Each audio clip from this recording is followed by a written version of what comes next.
Profitons de ce passage dans le Sud-Dakota pour vous raconter une petite histoire d'un grand-père et de son petit-fils, des Lakota, qui se promenant dans une petite crique comme celle-ci,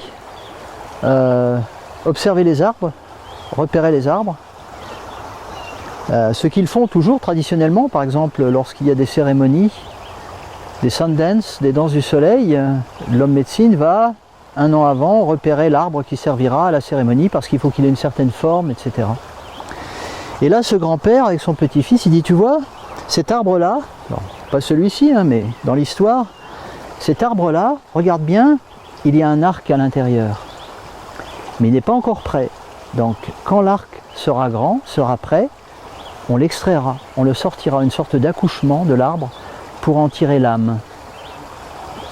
Et cette jolie histoire me rappelle cette citation de médecine chinoise qui dit qu'il en est du bois comme des hommes.